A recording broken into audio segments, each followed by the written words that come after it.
Around 3,500 years ago, as the early Bronze Age was fully unfolding, human societies reached a point where the idea of conflict was no longer a reaction to danger, but a predictable part of life.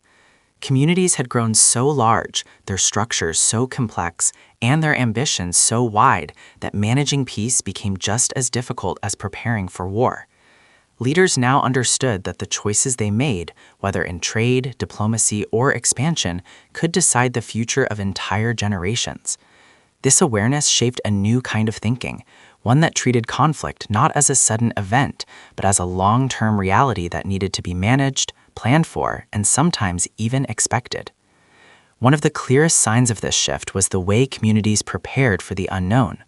People began storing surplus resources not only to survive harsh seasons, but to endure prolonged disputes. Granaries grew larger, water channels were expanded, and animals were kept close to settlements rather than roaming freely. These preparations were practical, but they also revealed a deeper truth. Humans were learning to anticipate danger long before it arrived. This sense of foresight slowly replaced the improvisational reactions of earlier times. People were no longer waiting for conflict, they were preparing for the possibility of it. Communication became more sophisticated as well. Symbols carved into clay tablets or etched onto stone surfaces helped leaders track trade agreements, territorial claims, and the distribution of food or tools. What once required memory and trust now had physical proof. This allowed societies to interact more confidently, but also introduced new forms of disagreement.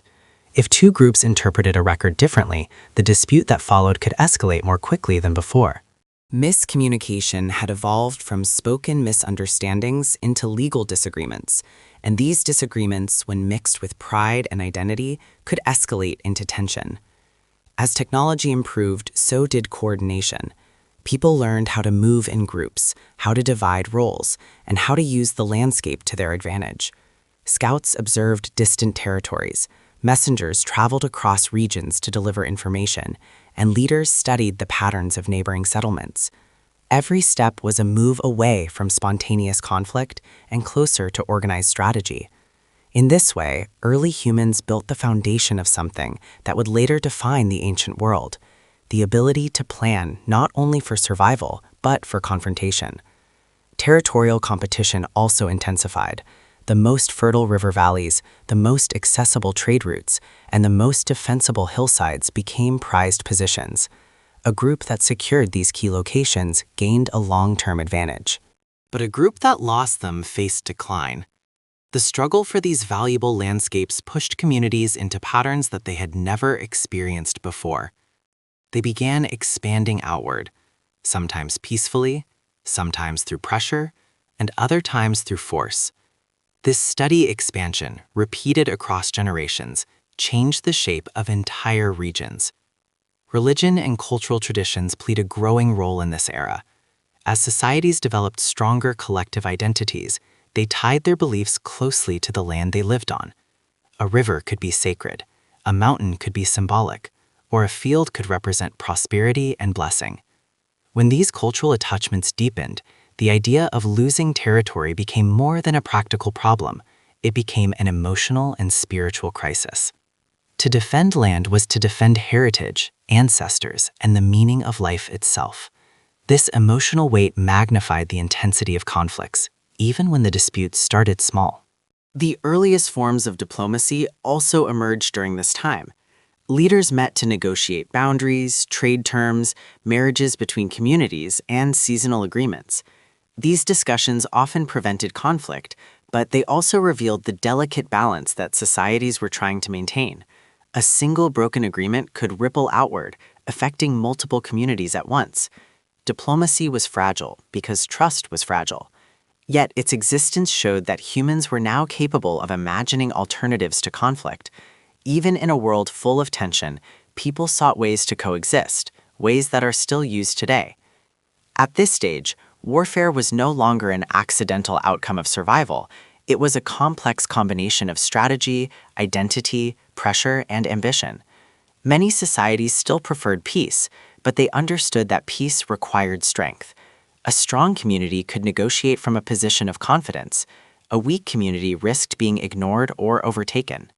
This idea transformed how people prepared for the future. Walls grew taller, alliances grew broader, and leaders became more cautious and more calculated. These developments pushed humanity toward the dawn of written, recorded wars, the kind that would shape the ancient world. As the Bronze Age progressed, the first true armies began to appear. These were not large by modern standards, but they represented a dramatic shift from earlier times. Groups of trained individuals, equipped with similar tools and guided by coordinated leadership, were now capable of acting with purpose. They could defend, they could expand, and they could influence the world beyond their immediate surroundings. These early armies were the direct ancestors of the organized military forces that would dominate history in the millennia to come.